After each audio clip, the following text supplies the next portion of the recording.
Assalamualaikum warahmatullahi wabarakatuh. Waalaikumsalam. Alhamdulillah, Alhamdulillah, wassalatu wassalamu ala rasulillah, wa ala alihi wa sahbihi wa man wala. Alhamdulillah yang telah mengumpulkan kita bersama di sini, Bapak dan Ibu sekalian, di pengajian Pekanan Itiba Mengaji. Dan Itiba Mengaji adalah komunitas pengajian yang diadakan oleh alumni Institut Teknologi Bandung ataupun Sivitas Akademi ITB yang masih aktif di kampus ITB.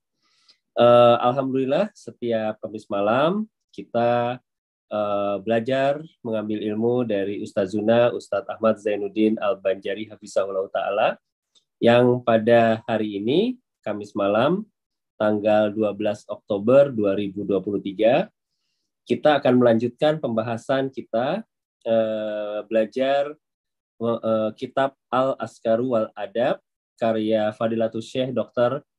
Abdul Muhsin Al-Qasim Hafizahullah Ta'ala.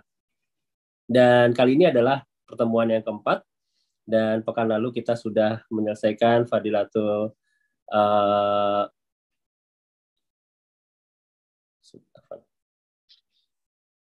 Fadlu majalis zikir. Zikir, naam. Sekarang kita akan masuk ke dalam Kismu Al-Askar, insyaallah ta'ala. Baik, pertemuan kali ini akan dimulai pada pukul 20 dan akan berakhir pada pukul setengah 10 malam. Dan dibagi menjadi dua. Yang pertama adalah pemaparan materi dari Ustazuna, kemudian yang kedua adalah tanya jawab. Tanya jawab bisa dilakukan dengan dua cara, dituliskan di kolom komentar yang insya Allah akan kami bacakan, dan kemudian raise hand untuk bertanya langsung dengan Ustadz. Baik Ustadz, untuk mempersingkat waktu dan tidak memperlama waktu, tafadhol maskuro. Barakallahu fikum. Baik. Assalamualaikum warahmatullahi wabarakatuh. Waalaikumsalam warahmatullahi wabarakatuh. Bismillahirrahmanirrahim. Innal hamdalillah nahmaduhu wa nasta'inuhu wa nastaghfiruh wa na'udzu billahi min shururi anfusina wa sayyiati a'malina. Man yahdihillahu fala mudilla lahu wa man yudlil fala hadiya lahu. Wa asyhadu an la ilaha illallah wahdahu la syarika lahu wa asyhadu anna Muhammadan 'abduhu wa rasuluh. Ya ayyuhalladzina amanu taqullaha haqqa tuqatih wa la tamutunna illa wa antum muslimun. Ya ayyuhan nasu taqu rabbakumul ladzi khalaqakum min nafsin wahidah wa khalaqa minha zawjaha wa batha minhuma rijalan katsiran wa nisaa'a wattaqullaha alladzi tasaaluna bihi wal arham innallaha kana 'alaykum raqiba. Ya ayyuhalladzina amanu taqullaha وقولوا قولا سديدا يصلح لكم أعمالكم ويغفر لكم ذنوبكم ومن يطع الله ورسوله فقد فاز فوزا عظيما. أما بعد فإن أصدق الحديث كتاب الله وأحسن الهدي هدي محمد صلى الله عليه وعلى آله وسلم وشر الأمور محدثاتها وكل محدثة بدعة wa kulla bid'atin dhalalah wa kulla dhalalatin finnar. Alhamdulillah, kita bersyukur pada Allah Subhanahu wa taala pada hari ini, hari Kamis malam Jumat 26 Rabiul Awal 1445 Hijriah, kita dimudahkan oleh Allah Subhanahu wa taala untuk duduk bersama mengkaji kembali kitab yang berjudul Al-Adhkar wal Adab. Zikir-zikir dan adab-adab dijamak, dikumpulkan dan ditertibkan oleh Fadilatul Syekh Dr. Abdul Muhsin bin Muhammad Al-Qasim Hafizahullah Ta'ala, imam dan khatib Masjid Nabawi Syarif. Dan kitab Al-Adhkar wal Adab ini adalah termasuk bagian dari mutun talibul ilm, matan-matan para penuntut ilmu. Dan kitab Al-Adhkar wal Adab ini adalah di dalam kelas Al-Mustawa At-Tamhidi, jadi kelas persiapan. Nah, jadi kita ini sekarang masuk ke dalam kelas persiapan. Ya.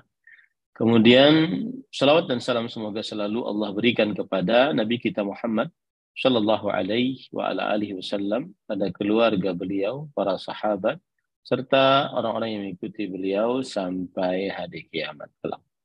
Dengan nama-nama Allah yang husna dan sifat-sifatnya yang mulia, kita berdoa, Allahumma inna nas'aluka ilman nafi'an wa rizqan tayyiban wa amalan mutaqabbala. Allahumma amin. Ahibati fillah, afanillah wa iyyakum, kaum muslimin, jamaah Ittiba mengaji, dan seluruh kaum muslimin yang saya cintai karena Allah dimanapun berada. Semoga kita senantiasa diberikan afiat oleh Allah Subhanahu wa ta'ala. Pada kesempatan kali ini kita masuk kepada bab yang penulis membawakan. Di dalam bab tersebut adalah qismul adhkar, bagian zikir-zikir. Jadi ada bagian zikir, ada bagian adab. Ini bagian zikir-zikir. Sebelumnya kita ingin mendudukan dulu apa itu arti zikir secara bahasa. Zikir adalah dari kata Arab az-zikru, dan dia adalah masdar, predikat dari dzakara syai' yadhkuruhu dzikran. Kata kerjanya adalah dzakara yadhkuru dzikran. Ya. Dan para ulama mengatakan seperti Imam Al-Kisai, az-zikru bil lisan diddul insat. Artinya zikir dengan lisan itu adalah pengertiannya kebalikan dari al-insat. Insat artinya diam. Ya, al-insat artinya adalah diam. Wabil qalbi diddun nisyan. Zikir dengan qalbu kebalikan dari lupa. Nah, ini arti zikir secara bahasa. Ya, bisa dengan lisan zikirnya, itu kebalikan dari insat. Insat itu artinya diam, tidak berbicara apa-apa. Ya.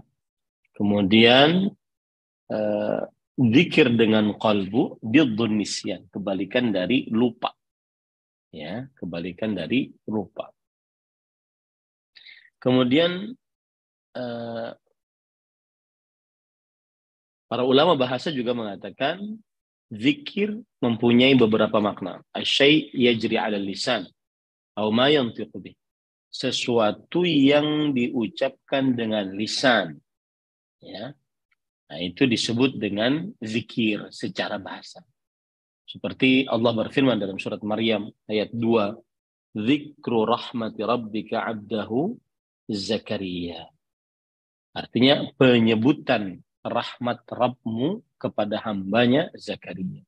Yaitu Nabi Zakaria alaihissalam menyebut nikmat Allah Subhanahu wa ta'ala dengan lisannya.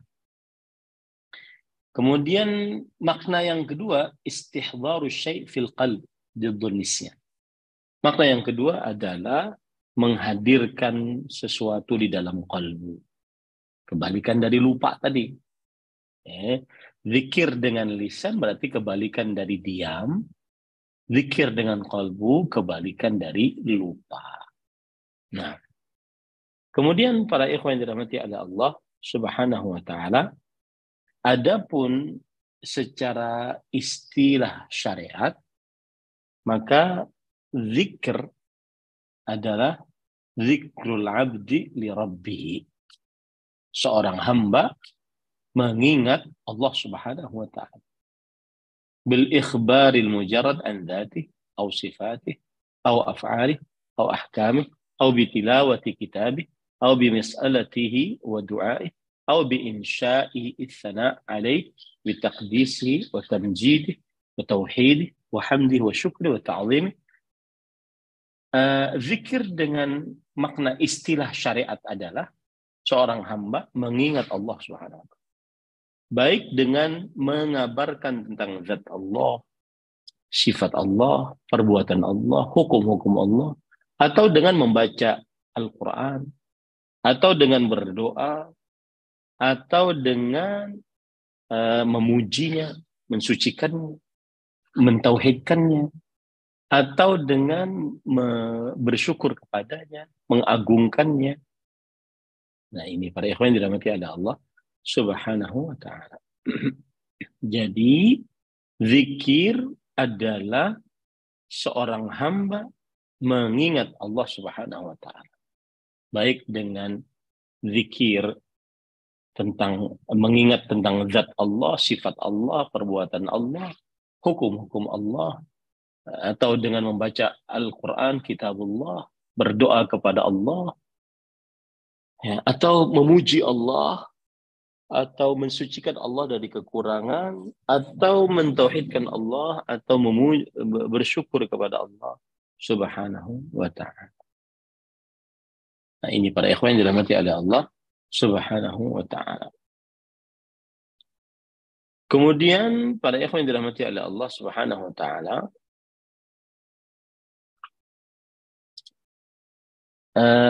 ada lagi makna zikir adalah insya'us sana bima taqaddam, yaitu menyebutkan pujian terhadap Allah Subhanahu wa taala. Ya, menyebutkan pujian terhadap Allah Subhanahu wa taala. Seperti misalkan Allah Subhanahu wa taala kita puji, subhanallah, alhamdulillah, Allahu akbar. Nah, ini berzikir kepada Allah Subhanahu wa ta'ala. Yaitu makna dari berzikir secara bahasa atau secara istilah syariat. Kemudian penulis mengatakan di sini at-taharah. Bagian zikir bersuci. Nah, apa pengertian at-taharah? Ya. Para ikhwan yang dirahmati oleh Allah Subhanahu wa ta'ala, secara bahasa at-taharah artinya adalah an-nazahah wan-nadhafah minal adnasi wal awsakh. Kebersihan dan keterlepasan dari kotoran dan juga campuran. Ini arti at-taharah, ya, kebersihan dan keterlepasan dari kotoran dan campuran. Adapun arti at-taharah secara istilah syariat, raf'ul hadath wa ma fi ma'nah wa zawalul khabath, mengangkat hadath dan yang semisal dengannya, dan hilangnya kotoran. Ya, raf'ul hadath yang dimaksud adalah seperti wudu, mengangkat hadath, seperti mandi, mengangkat hadath. Ya, sedangkan zawalul khabath, hilangnya kotoran, seperti taharatul badan, bersuci dengan badan, atau kebersihan badan, wasaub, dan pakaian, wal makan, dan tempat. Nah, jadi at-taharah secara bahasa ada dua, raf'ul hadath, mengangkat hadath seperti wudu, mandi, tayamum, mengangkat hadath, ya, atau zawalul khabath, hilangnya kotoran, seperti kesucian badan, kebersihan pakaian, kebersihan atau kesucian tempat. Nah, Kemudian para ikhwan yang dirahmati oleh Allah Subhanahu wa taala,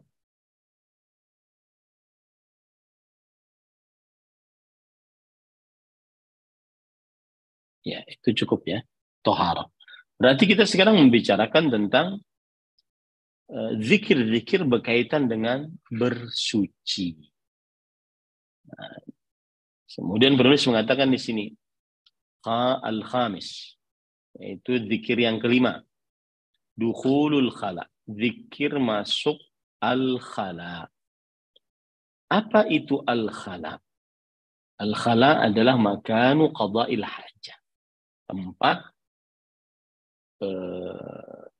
buang hajat.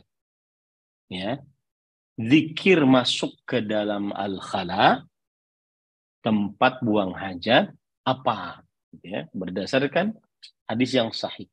Kita baca, kana an-nabiyyu sallallahu alaihi wasallam idza dakhala al-khala'a qala Allahumma inni a'udzubika minal khubuthi wal khaba'ith.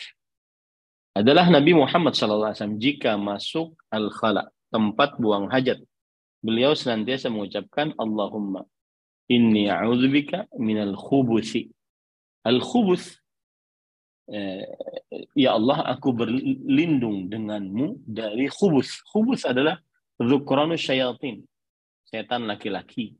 Wal khaba'ith inathum, setan perempuan. Ya. Para ikhwah yang dirahmati oleh Allah Subhanahu wa taala,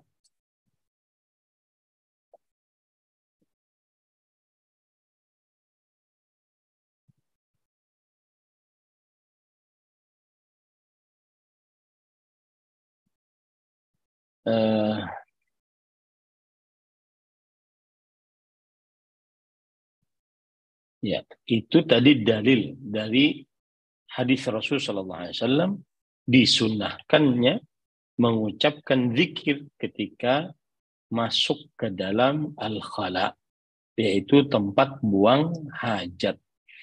Allahumma inni a'udzubika minal khubuthi wal khaba'ith. Minal khubuthi wal khaba'ith. Baik, para ikhwan yang dirahmati oleh Allah Subhanahu wa taala,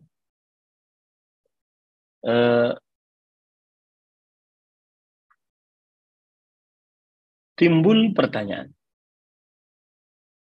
Kalau seandainya tempat buang hajatnya itu sebuah WC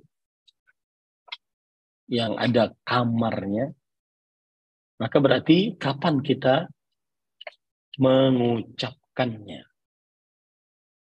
Apakah saat masuk WC? Ataukah saat duduk di atas tempat buang hajat?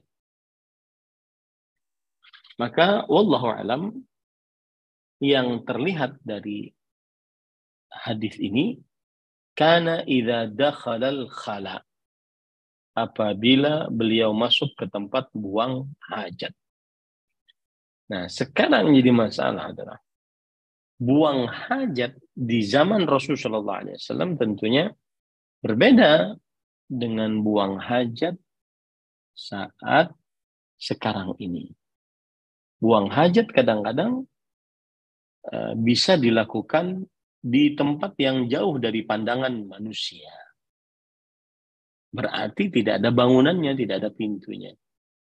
Masuk ke dalam khalanya berarti kapan? Gitu ya. Masuk ke dalam tempat buang hajatnya kapan? Sehingga kita mengucapkan doa ini. Nah, oleh karena itu, kalau seandainya al-khala, tempat buang hajat yang tidak ada bangunannya, pintunya, maka pada saat itu dia membaca doa ini saat dia mau buang hajat. Gitu ya. Dia membaca doa ini saat dia mau buang hajat. Berarti saat dia mau duduk buang hajat, meskipun itu tidak ada bangunan, tidak ada pintu, Maka pada saat itu dia mengucapkan seperti itu. Allahumma inni a'udzubika minal khubuthi wal khaba'ith. Nah, kemudian pada ikhwan yang dirahmati oleh Allah Subhanahu wa taala, kita baca adab atau hadis yang selanjutnya. Yang keenam, al-khuruju minal khala. Zikir keluar dari al-khala. Karena Nabi sallallahu alaihi wasallam idza kharaja minal ghaid qala ghufranak. Yang artinya adalah Nabi Muhammad SAW jika keluar dari al-ghaid. Al-ghaid asalnya adalah apa yang keluar dari manusia berupa kotoran seperti tahi ataupun kencing. Al-ghaid. Asalnya itu lebih condongnya sih kepada kotoran. Ya. Lalu setelah itu dipakai untuk tempat mengeluarkan kotoran tersebut. Makanya disebutkan sini Nabi Muhammad SAW jika keluar dari ghaid, dari tempat mengeluarkan hajat tersebut, beliau mengucapkan ghufranak. Ya, beliau mengucapkan ghufranak.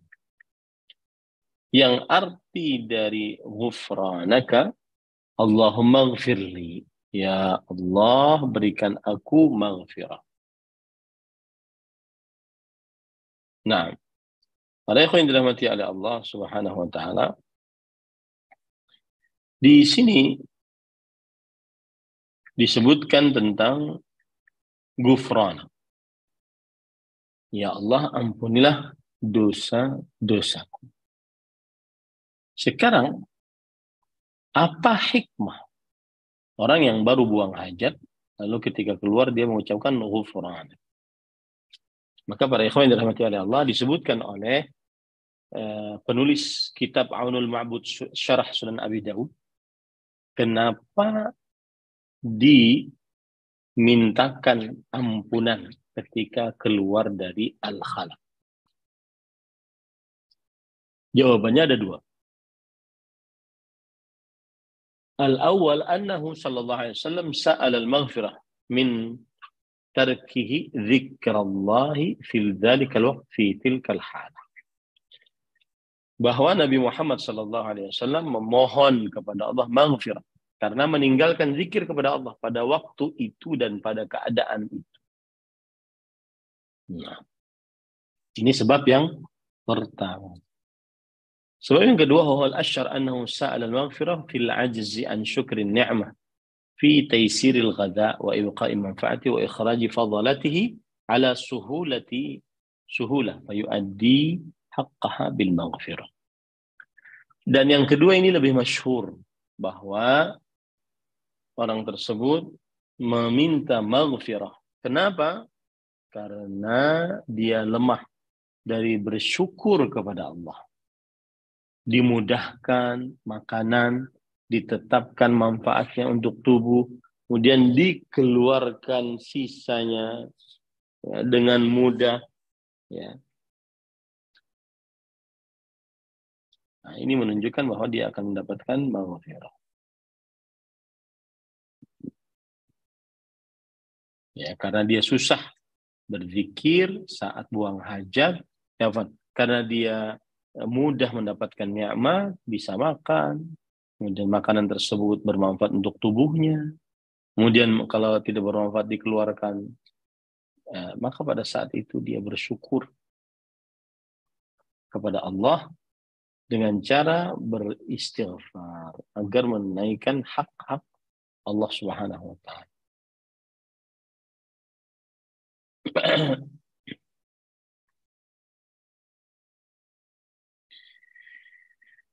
Baik. Yang ketujuh, idza faragha minal wudu. Jika telah selesai dari wudu. Qala an-nabiy sallallahu alaihi wasallam, minkum min ahad yatawadda fa yublighu aw fa yusbighu al-wudu'a thumma yaqul asyhadu an la ilaha illallah wa anna Muhammadan abdullahi wa rasuluh illa futihat lahu abwabul jannah as-samaniyah yadkhulu min ayyiha syaa. Yang artinya Nabi Muhammad SAW bersabda, tidak ada di antara kalian yang berwudu, kemudian dia sempurnakan wudunya, kemudian dia mengucapkan asyhadu an la ilaha illallah wa anna Muhammadan abdullahi wa rasul, melainkan dibukakan untuknya pintu-pintu surga yang 8. Dia berhak masuk dari pintu manapun. Apa bacanya? Asyhadu an la ilaha illallah wa anna Muhammadan abdullahi wa rasul.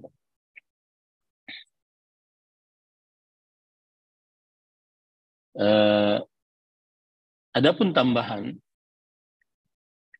riwayat, ya, Allahumma ja'alni minat tawabin wa ja'alni minal mutatahhirin, ya, maka ini ada yang melemahkan.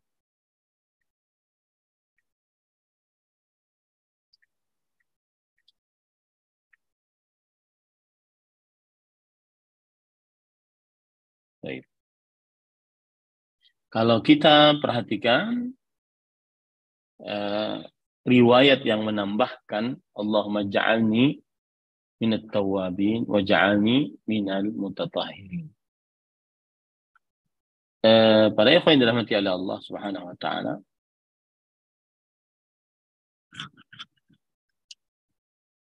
di dalam riwayat-riwayat yang sahih seperti riwayat Imam Muslim tidak ada tambahan itu.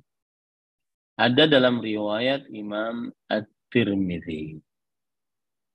Ya Allah, jadikan aku termasuk orang yang bertaubat, jadikan aku termasuk orang-orang yang bersuci.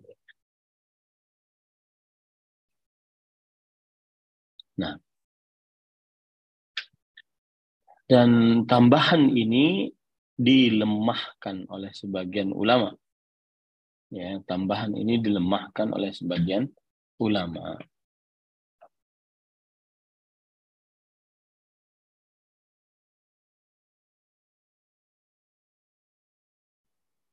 Nah,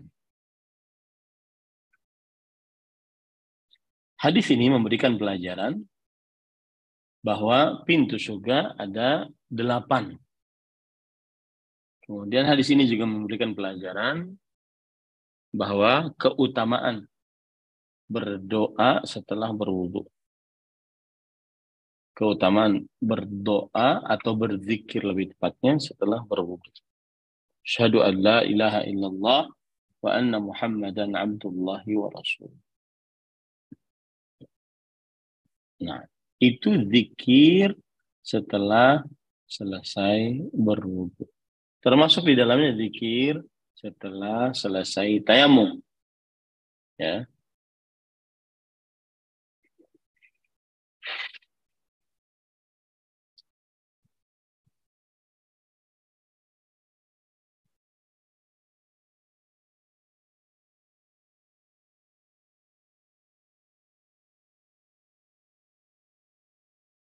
Baik. Sebentar ya, Pak Eko.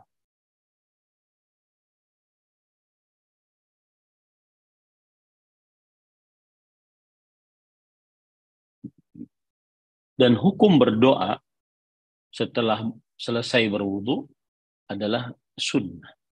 Hukum berdoa setelah selesai berwudu adalah hukumnya sunnah. Dan sekali lagi, tambahan Allahumma ja'alni minat tawabin wa ja'alni minal mutatahhirin adalah tambahan yang lemah. Nah.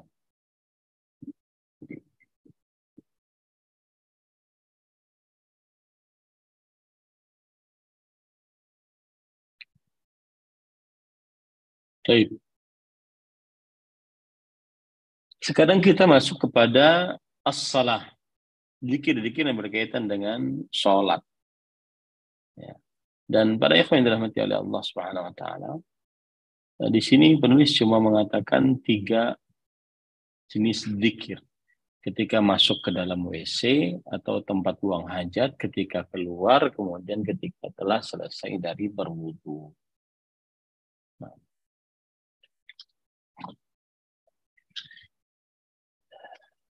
Sekarang kita masuk kepada zikir-zikir yang berkaitan dengan sholat.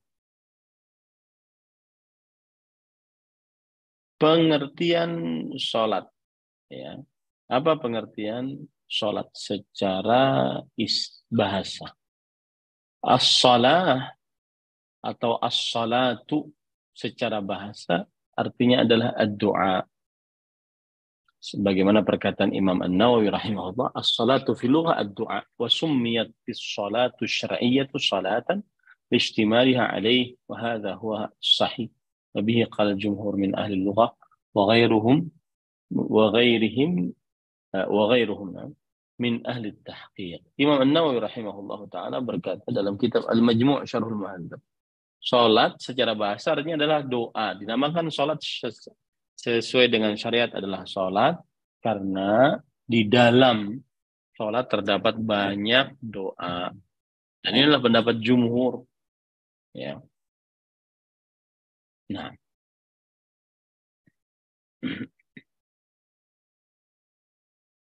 Adapun secara istilah syariat, ya, bahwa salat adalah proses at-ta'abbudu lillahi ta'ala, beribadah kepada Allah Subhanahu wa taala, yang diawali dengan takbiratul ihram, diakhiri dengan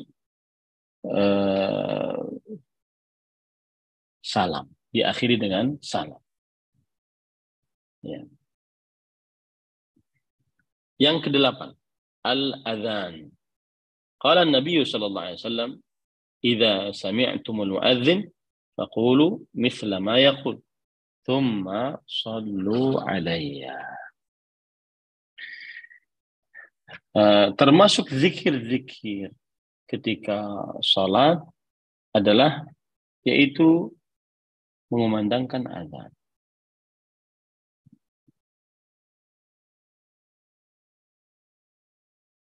Dan azan pengertiannya adalah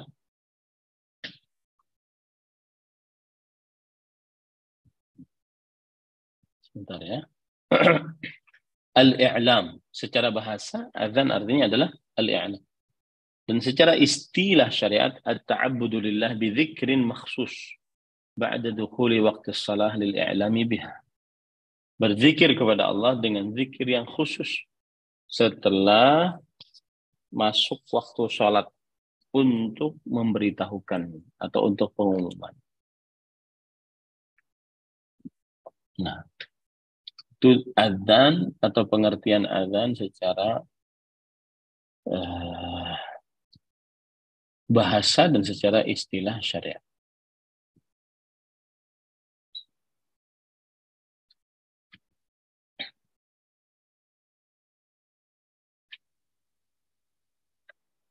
Kemudian para ikhwan yang dirahmati oleh Allah Subhanahu wa taala,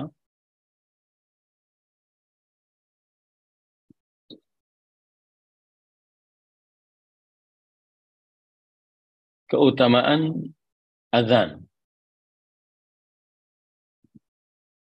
dan kelebihan utama azan dibandingkan imamah.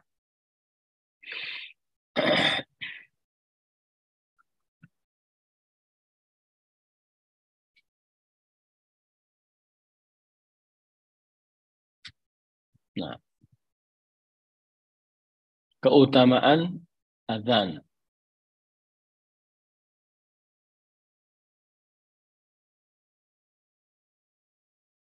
Di sini Rasul sallallahu alaihi wasallam bersabda di riwayat Muslim, qala an-nabiy sallallahu alaihi wasallam, "Idza sami'tul mu'adzin faqulu mithla ma yaqul thumma shallu alaihi."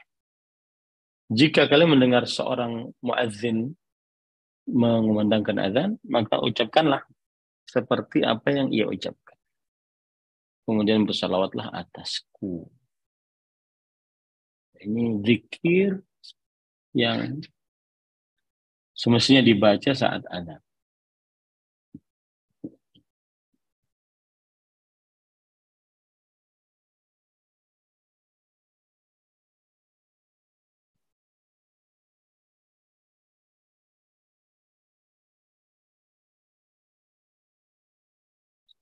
Ada beberapa faedah-faedah yang berkaitan dengan azan. Dianjurkan untuk berlomba-lomba dalam memandangkan azan karena kemuliaan dan keagungan.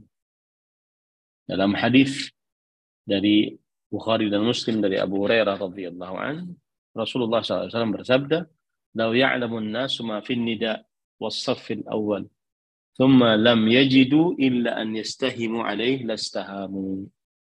Jikalau manusia mengetahui apa yang ada di dalam azan, dari pahala-pahala maksudnya, dan di dalam saf pertama, kemudian ia tidak mendapati, melainkan ila an yastahimu alaih, tidak mendapati kecuali dengan berundi, maka mereka akan berundi.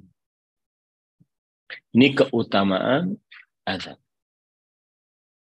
Kemudian keutamaan selanjutnya adalah kaburnya syaitan mendengar azan. Dalam hadis yang diriwayatkan oleh Imam Bukhari dan Muslim dari Abu Hurairah radhiyallahu anhu, Rasulullah sallallahu alaihi wasallam bersabda, "Idza nudiya lis-salati min yawmil fas'au." Idza nudiya lis-salati adbara asy-syaitan wa lahu duran hatta la yasma' at-ta'dzin. Jika dikumandangkan azan untuk salat, maka syaitan berpaling dan ia memiliki kentut yang tidak, sehingga tidak didengar, sehingga hatta la yasma'u ta'adzin, sampai dia tidak mendengar azan. Nah, ini syaitan kabur dari mendengar azan. Nah, yang ketiga, orang yang suka memandangkan azan yang paling tinggi lehernya dari manusia. Nah, dalam hadis yang diriwayatkan oleh Imam Muslim dari Muawiyah radhiyallahu anhu, beliau berkata, "Sami'tu Rasulullah sallallahu alaihi wasallam yaqul," aku telah mendengar Rasulullah sallallahu alaihi wasallam bersabda.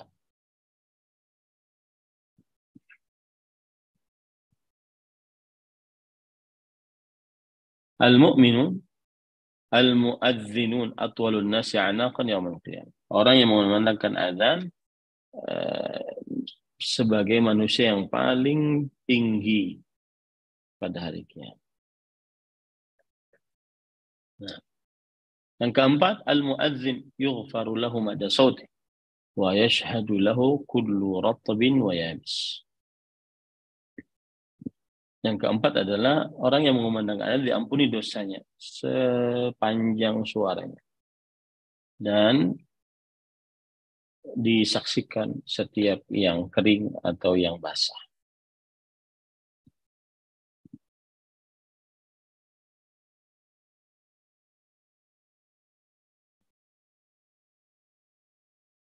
Dan masih banyak yang lain dari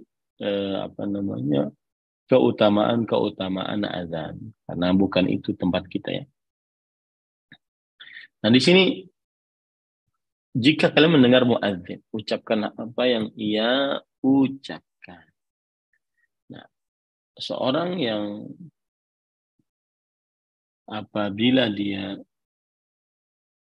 dikumandangkan azan, maka dia ucapkan apa yang dia dari yang diucapkan oleh muadzin. Ucapkan apa yang diucapkan oleh muadzin. Nah,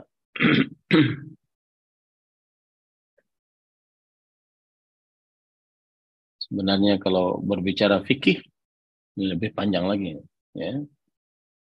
Yang jelas ini zikirnya. Jika kalian mendengar muadzin, ucapkan apa yang diucapkan oleh muadzin. Kemudian berselawatlah atasnya. Nah, kata-kata apa yang diucapkan oleh muadzin, maka ucapkanlah.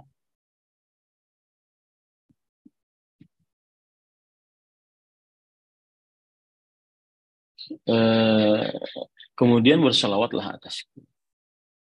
Kemudian berselawatlah atasku. Berselawat di sini, Allahumma salli wa sallim ala nabiyina Muhammad. Itu sudah cukup. Taib. Qala Nabi sallallahu alaihi wasallam, Nabi Muhammad sallallahu alaihi wasallam bersabda, Man qala hina yasma'ul mu'adzin asyhadu an la ilaha illallah wahdahu la syarika lah wa anna Muhammadan 'abduhu wa rasuluh raditu billahi rabba wa bi Muhammadin rasula wa bil islami dina ghufira lahu dzambi. Siapa yang mengucapkan ketika mendengar suara muadzin asyhadu an la ilaha illallah wahdahu la syarika lah wa anna Muhammadan 'abduhu wa rasuluh raditu billahi rabban wa bi Muhammadin rasulan wa bil islami dinan, maka diampuni untuknya dosa-dosa. Kemudian hadis Muslim, Nabi Muhammad SAW bersabda, hayya 'alas shalah, qala la haula wala quwwata illa billah.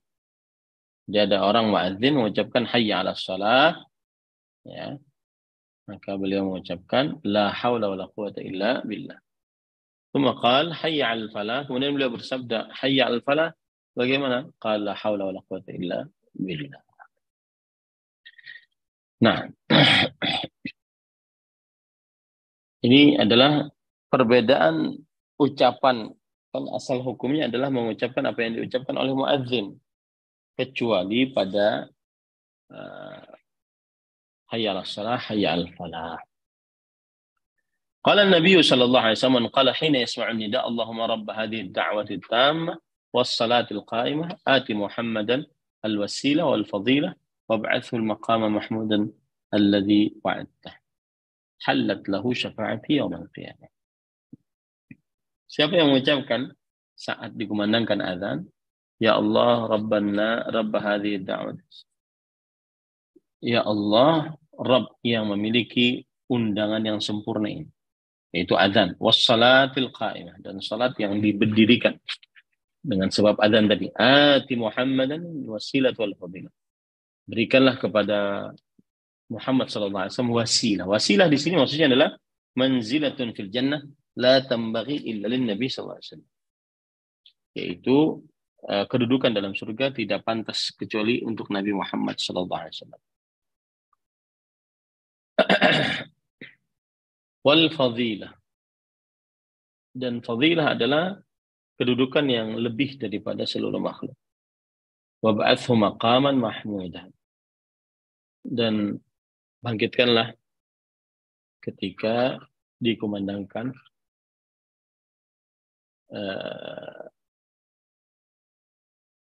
wab'athhu, dan bangkitkanlah maqaman mahmudah, dan utuslah kepada Nabi Muhammad SAW tempat yang terpuji.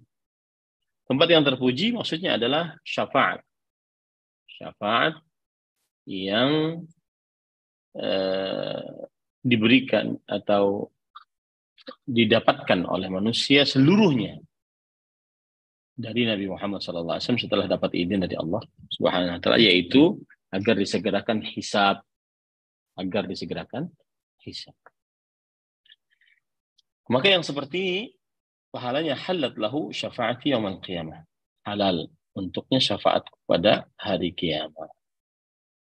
Jadi, para ikhwan yang dirahmati oleh Allah, kalau boleh kita ringkas, yang disyariatkan dari zikir ketika mendengar azan adalah mengucapkan apa yang diucapkan oleh muadzin, kecuali ketika mengucapkan hayya 'alas shalah, hayya 'alal falah. Yang kedua, jika muadzin telah mengucapkan asyhadu an la ilaha illallah wahdahu la syarika lah wa anna Muhammadan 'abduhu wa rasuluh, ya, maka ini boleh dibaca setelah azan karena hadisnya sahih, raditu billahi rabba wa bi Muhammadin rasulan wa bil islami dinan. Nah, yang ketiga adalah jika telah selesai dari azan, hendaklah dia mengucapkan Allahumma shalli wa sallim ala nabiyyina Muhammad. Kemudian yang keempat adalah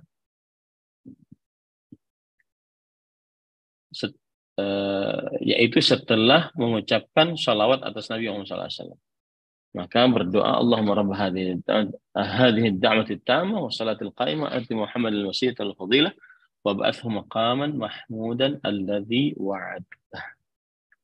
Nah.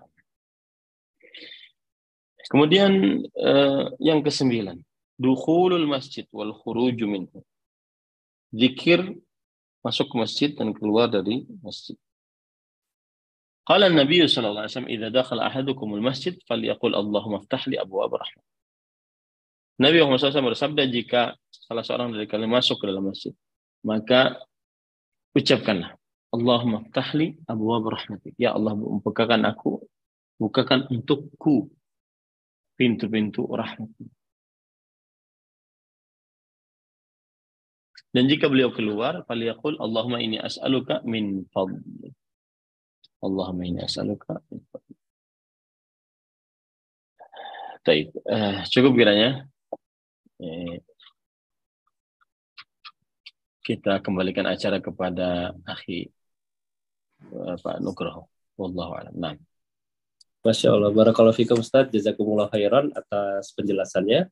Dan ini sudah ada pertanyaan Ustaz, mohon izin untuk kami bacakan.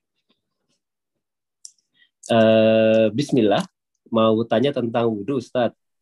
Ketika wudhu mengusap kepala, yaitu kita mengusap kepala dari depan lalu ke belakang, lalu ke depan lagi.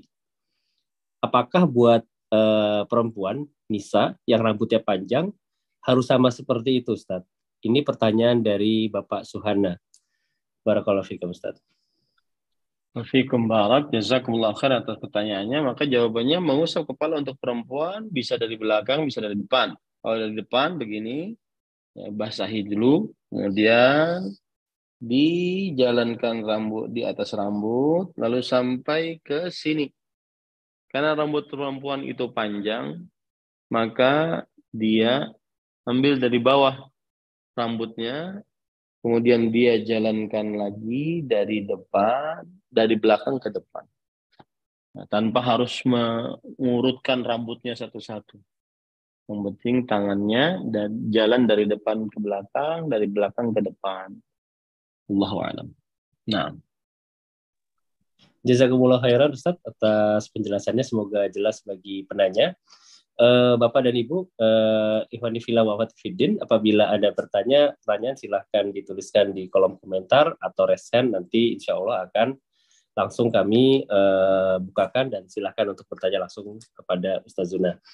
Alhamdulillah sudah ada penanya kedua Ustaz, dari Ummu Firly.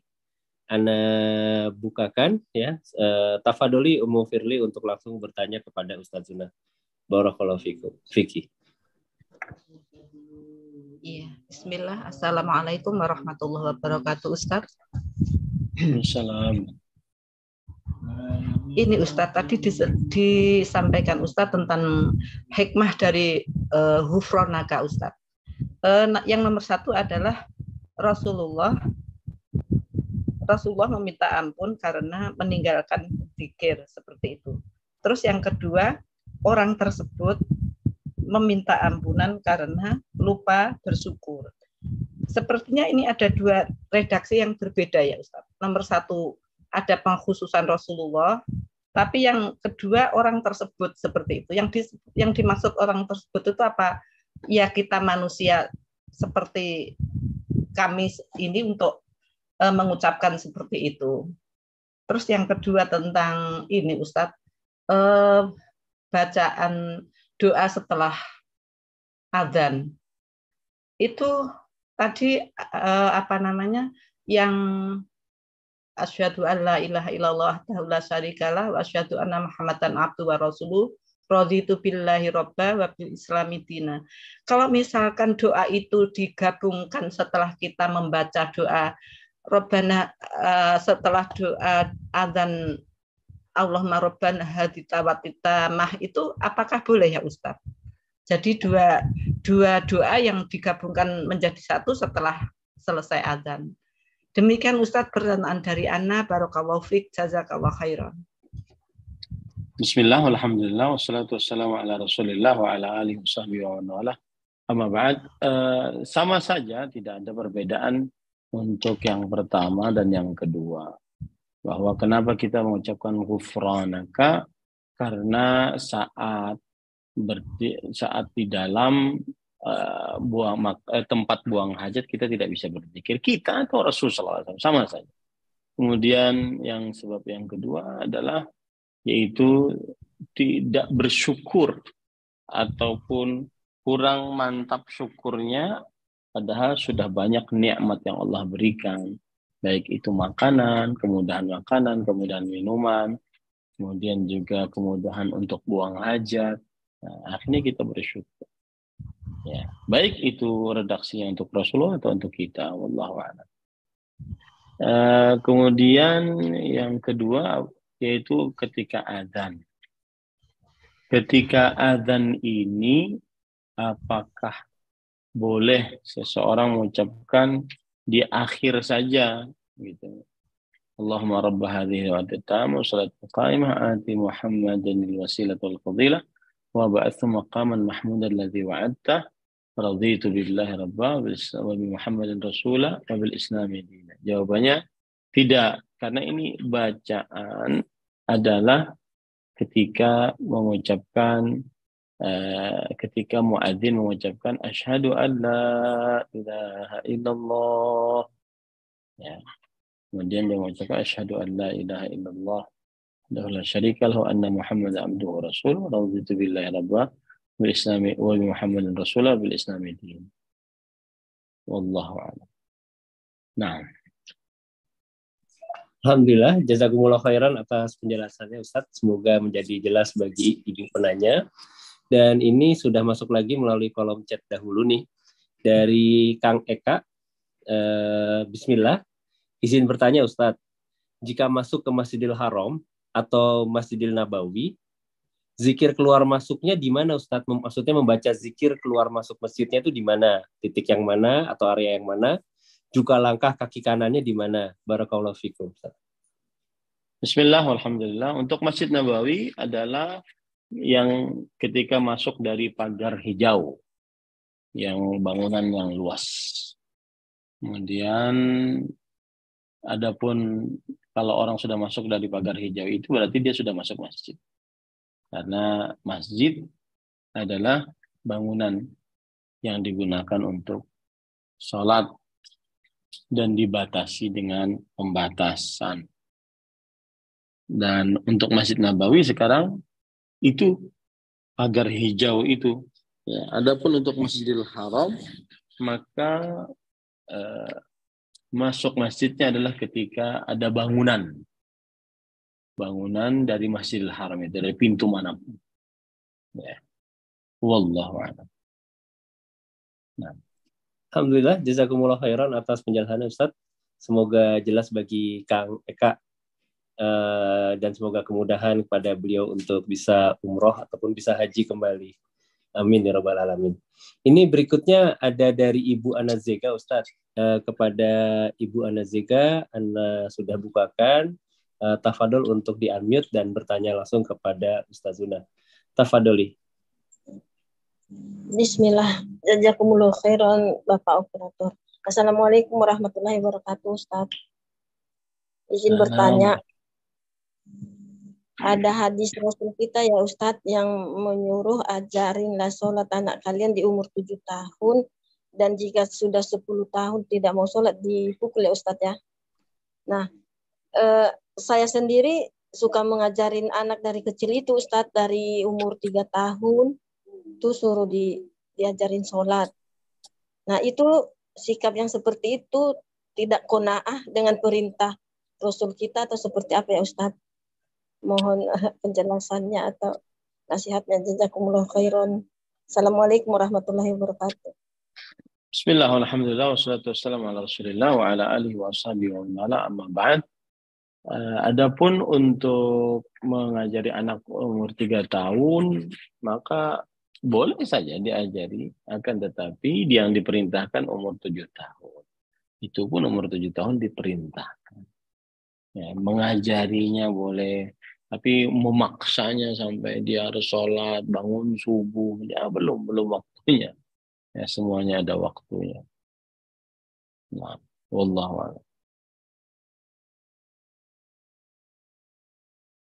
Alhamdulillah, jazakumullah khairan Ustaz atas penjelasannya. Semoga jelas bagi Ibu Anazega.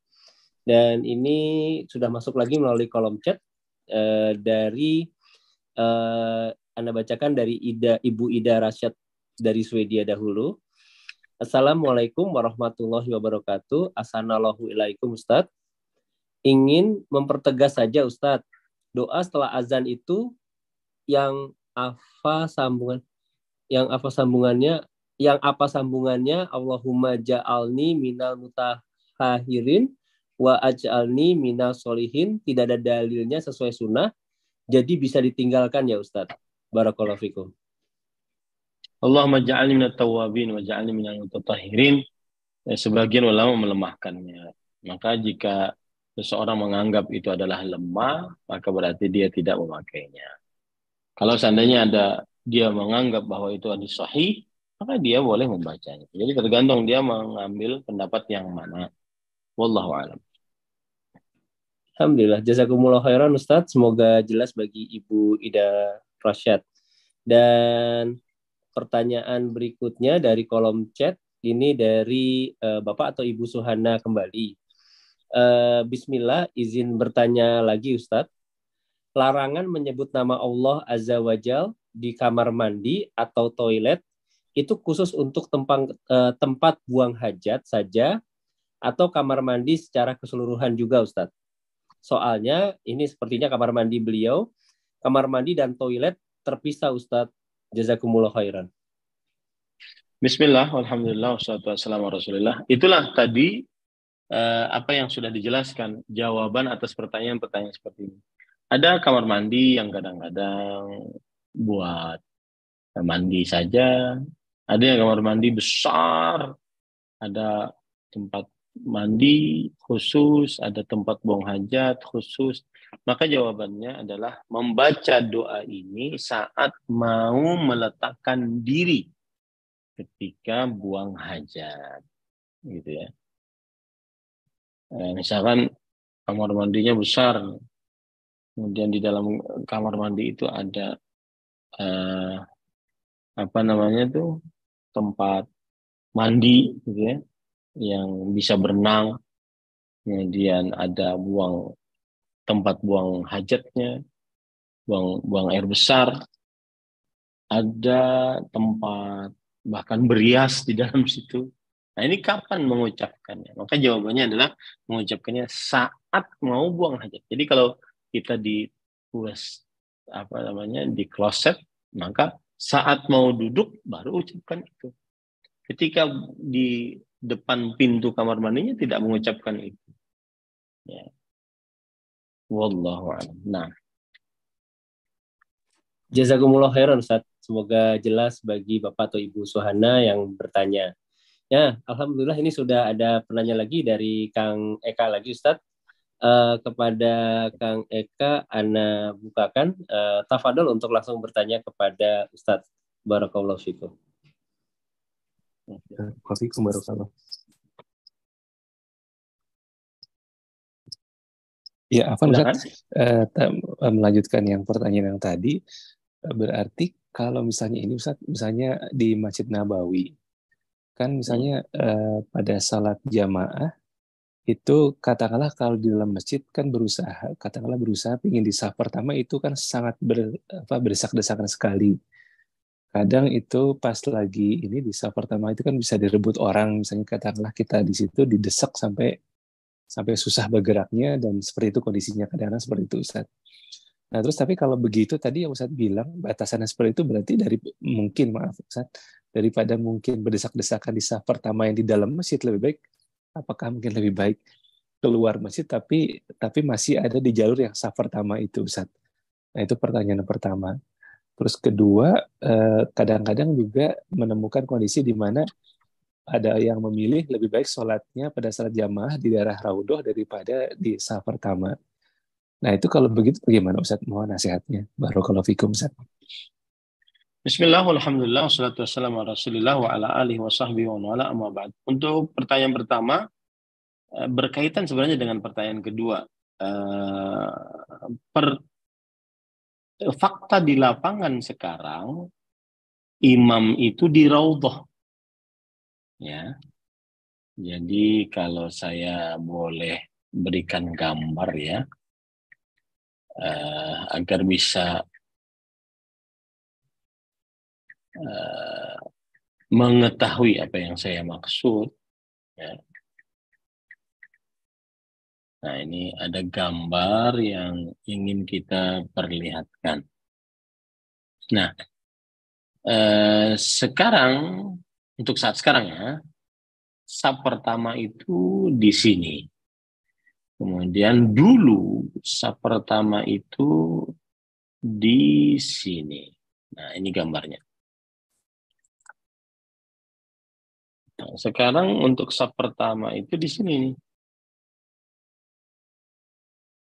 Ya. Kelihatan nggak? Jelas Ustaz. Nah, di sini saf pertama. Berarti di raudhah dia. Itu saf pertama sekarang. Dulu saf pertama itu di sini, di depan raudhah. Yang saya ketahui sekarang, saf pertama itu di raudhah. Jadi di masjid lama.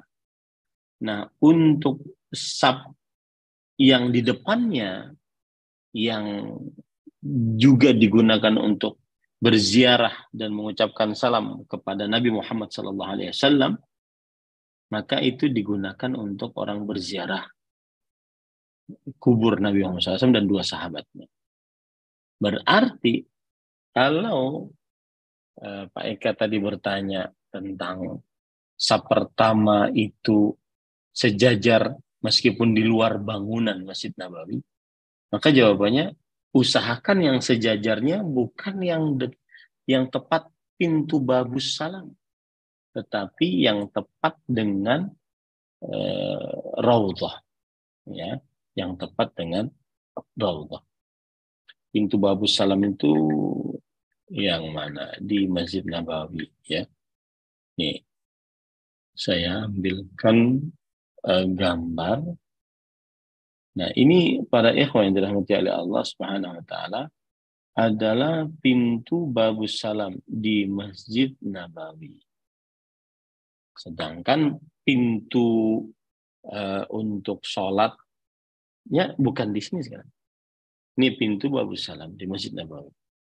Nah, ini orang masuk ke dalam sini itu adalah untuk lurus dia nanti ke depan untuk menziarahi kuburan Nabi dan dua sahabatnya. Nah, untuk yang saf pertama di belakang pintu ini, untuk yang pertama di belakang pintu ini, ya.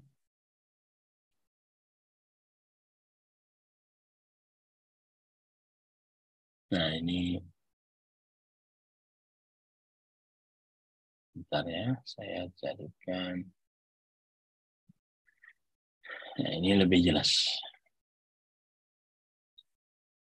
Nah, ini adalah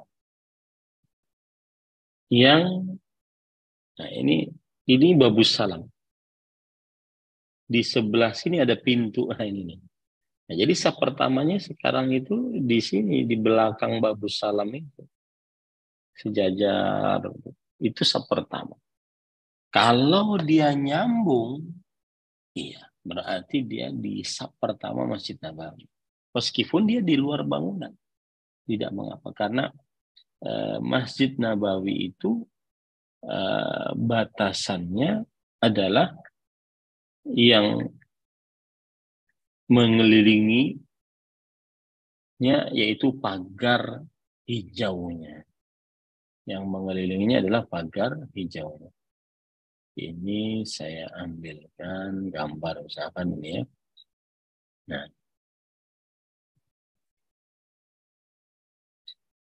baik, ini Masjid Nabawi semua ini. Ya. Pagar hijaunya kan di luar sini. Nah, ketika masuk pagar hijau, itulah masjid. Kalau orang sholat di dalam sini, meskipun tidak di dalam bangunannya, dalam sini, dia dapat 27 derajat sholat berjamaah. Tapi kalau dia sholat di luar, kemudian dia tidak nyambung sholat,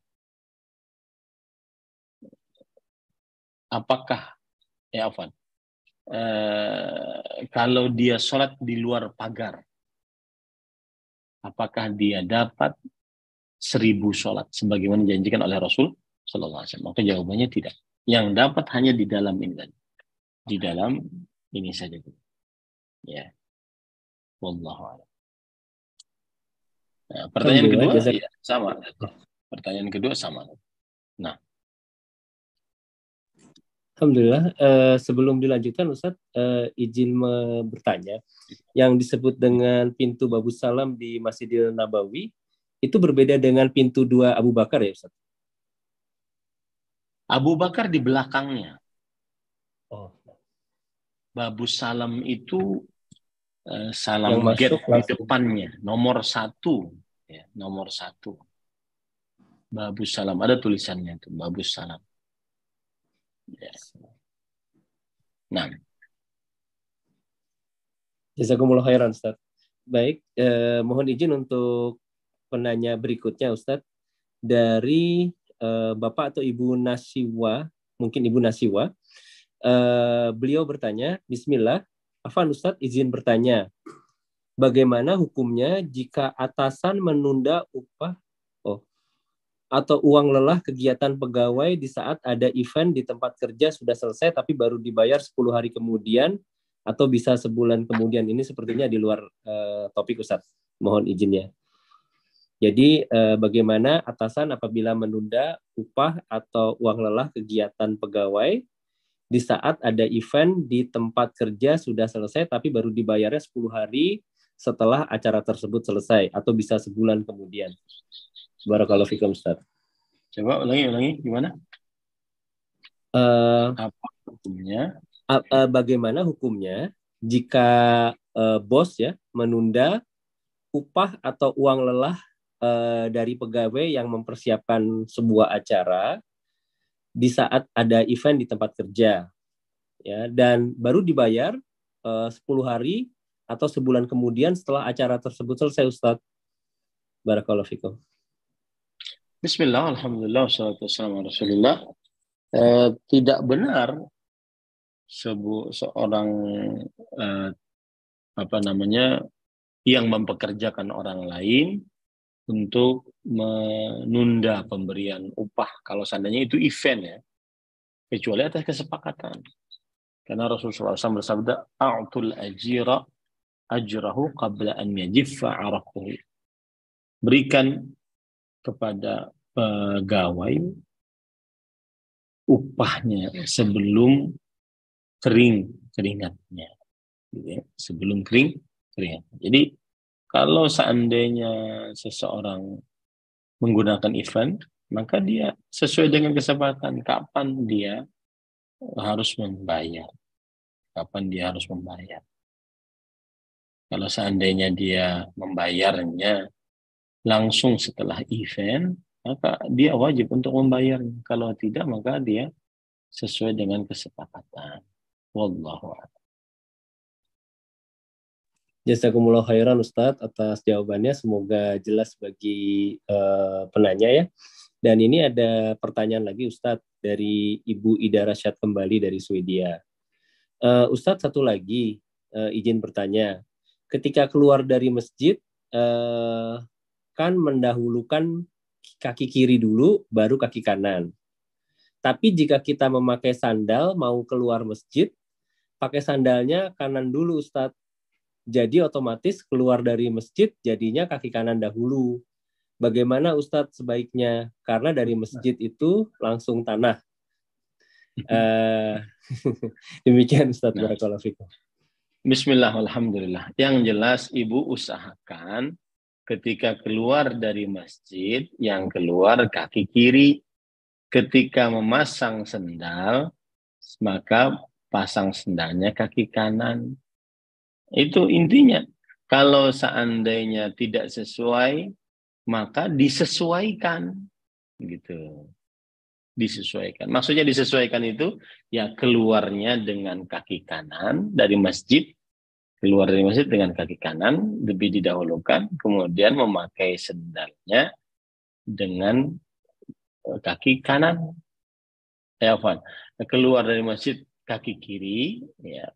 Lalu pakai sendalnya kaki kanan. Nah, langsung tanah, Ustaz. Ya, berarti injak tanah dulu lah, nggak apa-apa juga kali injak tanah gitu. Ya, wallahu a'lam. Nah, ini yang ingin saya sampaikan nih. Lihat nih. Ini babu salam nih, Akhi Nugroho. Nah, ini pintu Abu Bakar. Ini babu salam, ini pintu Abu Bakar.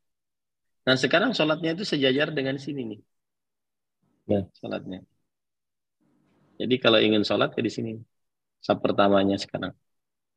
Kalau dulu saf pertamanya di sini, sebelah sini. Nah, ini pintu Abu Bakar di sini nih, antara dua ini.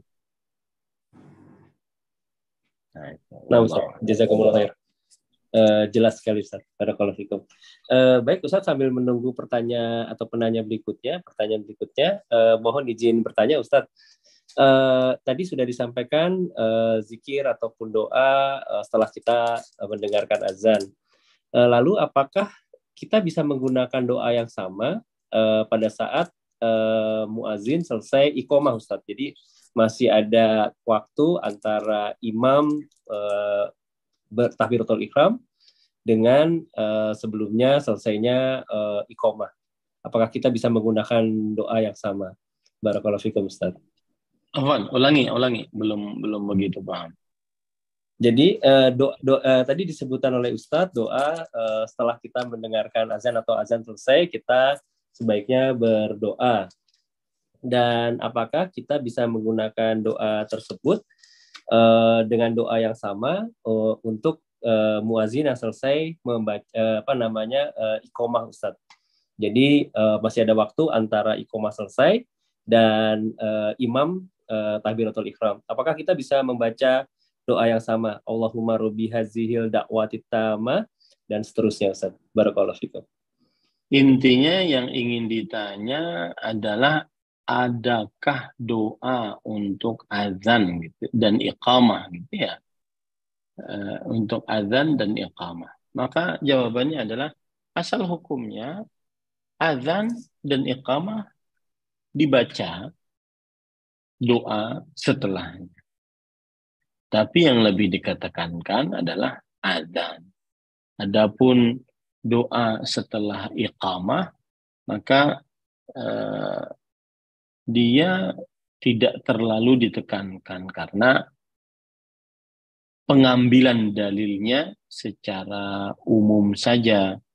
Seperti misalkan bahwa as-salatu bainal adzanaini salatun. Di antara dua azan itu ada salat. Dua azan yang dimaksud di sini adalah azan kemudian iqamah. Nah, berdasarkan hadis itulah akhirnya hukum azan dan hukum iqamah sama dari sisi berdoanya. Jika ingin berdoa ya, setelah beriqamah, maka tidak mengapa, tetapi tidak seperti ditekankan setelah azan, ya, gitu. Tidak ditekankan seperti setelah azan. Nah, wallahu. Jazakumullah khairan, Ustaz, atas penjelasannya. Dan Masya Allah, ini ada pertanyaan lagi dari Ibu Nasiwa kembali, Ustaz. Afan, Ustaz, izin bertanya lagi. Jika kita wudhu, lalu di akhir proses wudhu teringat belum membaca basmalah, apakah harus ulang dari awal lagi atau tidak apa, Ustaz, dibiarkan? Jazakallahu khairan. Baik. Bismillah, walhamdulillah, wassalatu wassalamu ala rasulillah, wa ala alihi wa ashabihi wa man walah, amma ba'd. Membaca bismillah ini termasuk kesunahan wudhu, tidak menjadi kewajiban atau syarat sahnya wudhu. Ini berdasarkan jumhur ahli fikih, jadi mazhab Hanafi, Maliki, Syafi'i, dan salah satu riwayat dari mazhab Hambali. Berdasarkan hadis yang diriwayatkan oleh Imam Bukhari dan Muslim, bahwa Abdullah bin Abbas radhiyallahu anhu meriwayatkan Rasulullah SAW bersabda, "Lau anna ahadakum idza ata ahlahu qala bismillah. Allahumma jannibni syaitan wa jannibi syaitana ma razaqtana." Faqudiya bainahuma wa lam yadurrahu. Jikalau salah seorang di antara kalian ingin menggauli istrinya, maka lalu dia mengucapkan bismillah. Ya Allah, jauhkanlah syaitan dari kami dan jauhkanlah syaitan dari apa yang Engkau rezekikan kepada kami. Jika ditakdirkan di antara keduanya itu adalah ada anak, maka syaitan tidak akan membahayakannya. Sisi pendalilan dari hadis ini, ketika berjima yang sangat jauh dari berzikir kepada Allah, maka ini disunnahkan untuk mengucapkan bismillah. Berarti dalam seluruh keadaan lebih utama lagi untuk mengucapkan bismillah. Di sisi pendalilan yang pertama.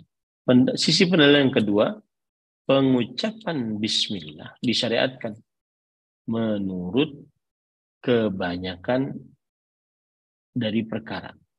Seperti baik dalam urusan ibadah atau selain ibadah. Disyariatkan ketika makan, keluar rumah, masuk dalam rumah, ketika mau bergaul, ketika mau mandi, dan selain-lainnya yang disyariatkan untuk mengucapkan bismillah. Maka wudhu demikian pula, termasuk dari hal-hal yang disunnahkan untuk mengucapkan bismillah.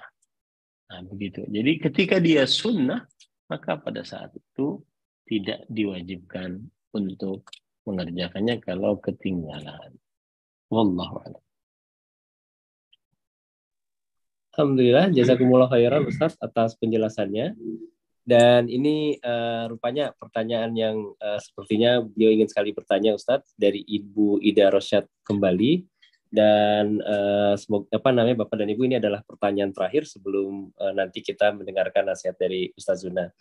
Ibu Ida Rosyad, beliau bertanya, Ustadz, Afwan, Ana masih kurang jelas atau kurang paham karena selama ini yang Ana lakukan mengikuti ucapan muazin kecuali hayya 'alas shalah dan hayya 'alal falah, mengucapkan la haula wala quwata illa billah. Nah, selesai muazin azan, urutan doanya yang benar seperti apa Ustadz? Karena yang Ana lakukan adalah bersolawat kepada Nabi SAW, kemudian doa wasilah, dan ketiga doa bebas. Apakah ini sudah benar Ustadz? Barakallahu fikum. Bismillah, walhamdulillah, wassalatu wassalamu ala rasulillah wa ala alihi wa ashabihi wa man walah, amma ba'd. Untuk apa yang diucapkan saat muadzin, maka keumuman hadis berbunyi begini, idza sami'tumun nida faqulu mithla ma yaqul muadzin. Jika kalian mendengar azan, maka ucapkan seperti apa yang diucapkan oleh muadzin. Ini secara umum begitu, hadis riwayat Bukhari dan Muslim. Adapun secara rinci juga diriwayatkan oleh Imam Muslim dari Umar bin Khattab, idza qala al-muadzin Allahu akbar fa qala ahadukum Allahu akbar Allahu akbar. Kalau muadzin mengucapkan Allahu akbar, maka salah seorang di antara kalian mengucapkan Allahu akbar Allahu akbar. Tsumma qala asyhadu an la ilaha illallah, qala asyhadu an la ilaha illallah. Kalau muadzin mengucapkan asyhadu an la ilaha illallah, kemudian maka ucapkanlah asyhadu an la ilaha illallah. Kalau muadzin mengucapkan asyhadu anna Muhammadar Rasulullah, maka ia mengucapkan asyhadu anna Muhammadar Rasulullah. Kemudian kalau muadzin mengucapkan hayya 'alas shalah, maka ucapkanlah la haula wala quwwata illa billah. Kalau muadzin mengucapkan hayya 'alal falah, ucapkanlah la haula wala quwwata illa billah. Kemudian muadzin mengucapkan Allahu akbar, maka yang mendengarnya mengucapkan Allahu akbar.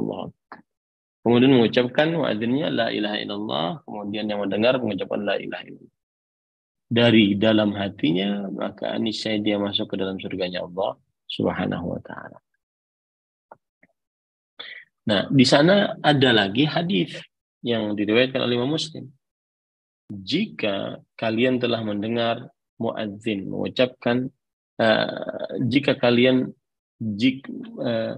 siapa yang mengucapkan ketika telah mendengar muadzin berkumandang, asyhadu an la ilaha illallah wahdahu la syarikalah, anna Muhammadan abduhu wa rasuluhu, raditu billahi rabba, wa bil Islam wa bi Muhammadin rasulan, wa bil Islami dinan, ghufira lahu ma ghufira lahu dzam. Siapa yang mengucapkan ketika mendengar azan, mendengar orang yang memandangkan azan. Nah, ini kata-kata mendengar orang yang memandangkan azan, apakah telah selesai baru dia baca, ya?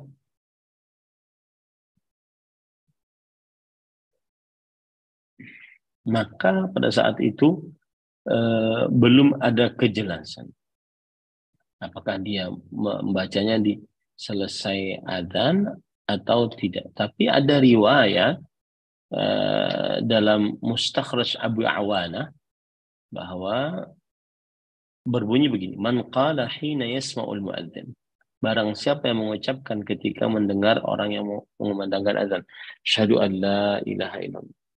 Ya, ketika muadzin yang mengucapkan asyhadu an la ilaha illallah, qala asyhadu an la ilaha illallah, raditu billahi rabba wa bi Muhammadin rasula wa bil Islami dina.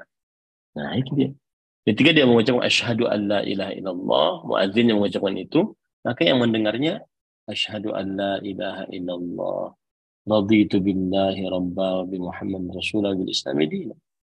Ya. Ini jelas bahwa yang mendengar azan mengucapkan hal tersebut setelah menjawab muadzin, ya, mengucapkan hal tersebut seperti itu.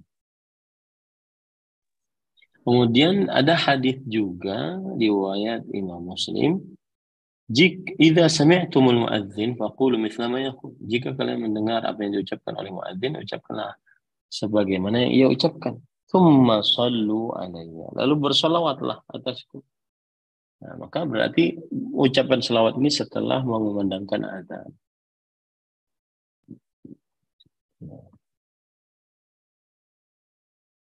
Jadi seperti itu. Wallahu a'lam.